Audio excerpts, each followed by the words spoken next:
फिर हमने आपको बताया सुपर कंप्यूटर, फिर हमने आपको बताया मिनी कंप्यूटर। Mini computer. अब हम बात करते हैं माइक्रो कंप्यूटर। माइक्रो मीन्स छोटा, सूक्ष्म। सूक्ष्म, यस। माइक्रो मीन्स सूक्ष्म, जिसको हम नंगी आंखों से ना देख सकें उसको क्या बोलते हैं? माइक्रो। माइक्रो कंप्यूटर कहते हैं, है ना? जी सर। तो माइक्रो कंप्यूटर क्या होता है? अभी तक जितने भी कंप्यूटर बनाए गए उसमें छोटा है। अब ये माइक्रो इतना सूक्ष्म नहीं है कि आप देख ही ना सको, है? इतना सूक्ष्म नहीं है कि आप देख ना सको, लेकिन अब तक जितने भी कंप्यूटर बनाए गए उन कंप्यूटरों में ये सबसे छोटा है, इसलिए इसको माइक्रो कंप्यूटर कहते हैं। तो with the invention of micro processor in 1970, micro processor के आविष्कार के साथ, माइक्रो प्रोसेसर का आविष्कार कब किया गया था? 1970 में। माइक्रो प्रोसेसर को किसने बनाया था? किसने बनाया था? माइक्रो प्रोसेसर किसने बनाया था? Mister Marcian Edward Ted Hoff. Mister Marcian Edward Ted Hoff इन्होंने बनाया था। तो जब माइक्रो प्रोसेसर बना लिया गया तो वहीं से, और वहीं से देखो कंप्यूटर के चौथी पीढ़ी की शुरुआत भी हुई थी। जी सर। 1971 में ही तो कंप्यूटर की चौथी पीढ़ी शुरू हुई थी। तो वहीं से, यानी माइक्रो प्रोसेसर के आविष्कार के साथ। तो माइक्रो कंप्यूटर क्या है? With the invention of micro processor, micro processor के आविष्कार के साथ इन 1970 में became possible micro computer design. Micro computer को बनाया जाना संभव हो सका। ठीक है, माइक्रो कंप्यूटर को बनाया जाना संभव हो गया। हम आपको दिखाते हैं माइक्रो प्रोसेसर। यह है माइक्रो प्रोसेसर, यही माइक्रो प्रोसेसर है। ठीक है, इसी का निर्माण किया गया। It is used in any work area. ये जो माइक्रो कंप्यूटर होता है, इट इज यूज्ड, यह प्रयुक्त होता है इन एनी वर्क एरिया, कहीं भी आप इसका प्रयोग कर सकते हो। एट होम और पर्सनल यूज, अपने घर में यूज कर सकते हो या अपने किसी भी व्यक्तिगत कार्यों के लिए माइक्रो कंप्यूटर का यूज कर सकते हो। This is 3 types. Micro computer 3 प्रकार के होते हैं। माइक्रो कंप्यूटर कितने प्रकार के हुए? 3 प्रकार के हुए। पहला है डेस्कटॉप, दूसरा लैपटॉप और तीसरा palm top. There are 3 types of micro computers are present in the computers market. First desktop computer, second laptop computer and third palm top computer. तो हम पहले बात करते हैं डेस्कटॉप कंप्यूटर। डेस्क में टेबल है ना, या मेज कहते हो जी जी। और टॉप मीन्स ऊपर और कंप्यूटर। तो डेस्कटॉप कंप्यूटर नाम से क्लियर है, किसी भी शब्द के बारे में, किसी के बारे में जब आपसे कुछ पूछा जाए तो पहले उस प्रश्न पे ध्यान दीजिए। वो प्रश्न जो है वो आंसर से जरूर कहीं ना कहीं रिलेट करता है। तो डेस्कटॉप कंप्यूटर है, this computer is set on the desk और टेबल एंड इजीली। तो डेस्कटॉप कंप्यूटर क्या है? दिस कंप्यूटर, यह कंप्यूटर एक सेट हो जाता है ऑन द डेस्क। किस पर सेट होता है? टेबल पर, किसी डेस्क पर या टेबल पर, टेबल के ऊपर आसानी से सेट हो जाता है। एंड इजीली, आसानी से सेट हो जाता है। इन दिस कंप्यूटर सिस्टम, इस कंप्यूटर सिस्टम में each part of the computer, यानी जो डेस्कटॉप कंप्यूटर है, जैसे आपके लैब में डेस्कटॉप कंप्यूटर है और लैपटॉप कंप्यूटर है, तो हम बात कर रहे हैं अभी डेस्कटॉप कंप्यूटर की। तो डेस्कटॉप कंप्यूटर में क्या होता है कि इन दिस कंप्यूटर सिस्टम, इस कंप्यूटर सिस्टम में each part of the computer, computer के प्रत्येक भाग, इन दिस कंप्यूटर सिस्टम, इस कंप्यूटर सिस्टम में यानी कि डेस्कटॉप कंप्यूटर में each part of the computer, computer के प्रत्येक भाग, एज जैसे इनपुट यूनिट।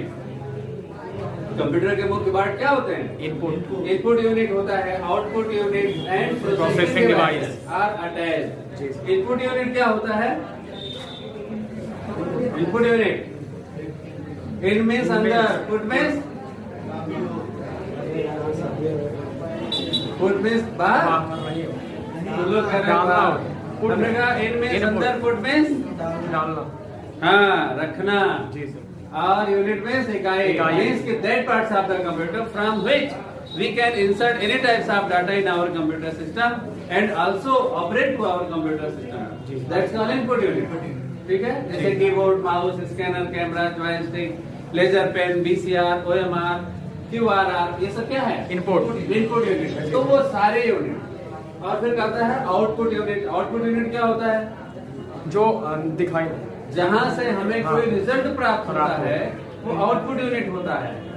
जैसे मॉनिटर, प्रिंटर, स्पीकर, यही 3 डिवाइस हैं। जी सर। Monitor, printer, speaker. उसके बाद भी है प्लॉटर भी है, आपका टच स्क्रीन है जो मोबाइल का, वो भी है ना। तो ये सब क्या है? आउटपुट डिवाइस है ना।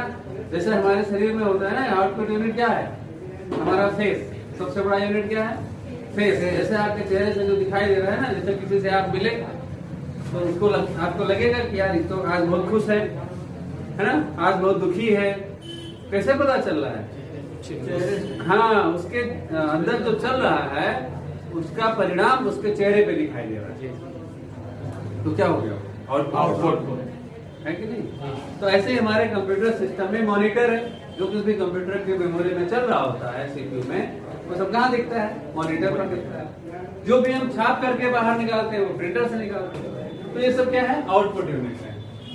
फिर होता है प्रोसेसिंग डिवाइस। प्रोसेसिंग पूरा CPU जो है, CPU के अंदर मदरबोर्ड लगा है, प्रोसेसर लगा है, माइक्रो प्रोसेसर लगा है, रैम लगा है, रोम लगा है, चिप लगा है, और फिर आपका storage disk, primary storage disk लगा हुआ है, जैसे हार्ड डिस्क ड्राइव लगा है या सॉलिड स्टेट डिस्क ड्राइव लगा है।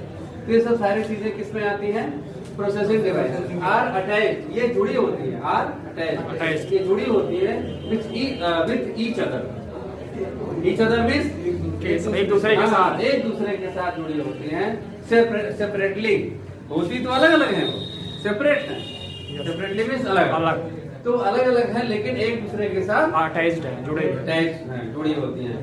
तो डेस्कटॉप कंप्यूटर, यही जो आपके सामने कंप्यूटर रखा है यहाँ पे, तो आप देख रहे हो ना कि इसमें कीबोर्ड अलग है, माउस अलग है, प्रिंटर अलग है, CPU अलग है, लेकिन सब एक दूसरे से जुड़े हुए हैं। हाँ, तो ये क्या होता है? डेस्कटॉप पे यही व्यवस्था होती है। वही लिखा हुआ है कि each parts of the computer, computer के प्रत्येक भाग जैसे इनपुट यूनिट, आउटपुट यूनिट और प्रोसेसिंग डिवाइस आर अटैच, जुड़े होते हैं विथ ईच अदर, एक दूसरे से जुड़े होते हैं, सेपरेटली, अलग। इट इज यूज, यह जो माइक्रो कंप्यूटर होता है यह प्रयुक्त होता है। इट इज यूज, इसका प्रयोग किया जाता है कहाँ पे? School, office. कहाँ पे होता है? स्कूल में, ऑफिस में, बैंक में, घर में, इंडस्ट्रीज में, इन सब स्थानों पर हर जगह डेस्कटॉप आप देखते हो। तो इन सब जगहों पे इसका यूज होता है। इसका एग्जांपल है P4, dual core, 422 i6। Desktop computer की ये 4 एग्जांपल आपको बताए गए। P4 का मतलब क्या होता है? यहाँ पर जो P है ये आया था P1, P2, P3, P4, yes sir, है ना। सबसे पहले P1 आया, पेंटियम 1। फिर P का मतलब होता है पेंटियम, ठीक है। तो पेंटियम बना है पेंटा से, ठीक है। तो पेंटियम बना, पेंटियम जब आ गया तो पेंटियम 1, पेंटियम 2, ये माइक्रो प्रोसेसर का नाम है। जिस कंप्यूटर में जो माइक्रो प्रोसेसर लगा होता है उस माइक्रो प्रोसेसर का नाम भी वही होता है। जैसे हम लोगों के शरीर में किसका दिमाग लगा है? आदमी का। कुत्ते का दिमाग लगा दिया जाए, या जो आदमी बहुत चालाक होता है, धूर्त होता है, तो उसको क्या कहते हैं लोग? इसमें लोमड़ी का दिमाग लगा है ना, बहुत धूर्त होता है, तो वो उसको कहते हैं लोमड़ी का दिमाग लगा है। तो जो दिमाग लगा है वही उसका प्रोनाउंसिएशन होता है, यानी उसको कहा जाता है। तो जिस कंप्यूटर के मदरबोर्ड में जो माइक्रो प्रोसेसर लगा होगा वही उस कंप्यूटर का नाम होता है। अगर P1 लगा है, P1, P2, P3, तो वही उसका नाम होगा। अब देखो P4 के बाद क्या हुआ? चूंकि P4 था, पेंटियम 4 था, पेंटा 4 था, तो उसके बाद क्या आ गया? Dual core. अगर डुअल कोर प्रोसेसर लगा है तो आपका कंप्यूटर बोलेंगे कौन सा कंप्यूटर है? Dual core. कोर 2 से थोड़ा सा अपडेट किया गया, तो कोर 2 आया। और फिर आज के समय में जो चल रहा है वो आई सीरीज, यानी आई मींस यहाँ पर जो है आई मींस इंटेल, क्या है ये? आई मींस इंटेल, यानी कि इंटेल एक कंपनी है जो बनाती है, तो इसको कह दिया आई सीरीज, I1, I2, I3। तो जो माइक्रो प्रोसेसर जिस कंप्यूटर में लगा होगा उस माइक्रो प्रोसेसर का नाम भी वही होगा, यानी उस कंप्यूटर का नाम वही कहा जाएगा जो उसमें प्रोसेसर लगा होगा। तो ये होता है आई सीरीज। फिर नेक्स्ट डे आपको हम बताएंगे लैपटॉप, है ना? जी।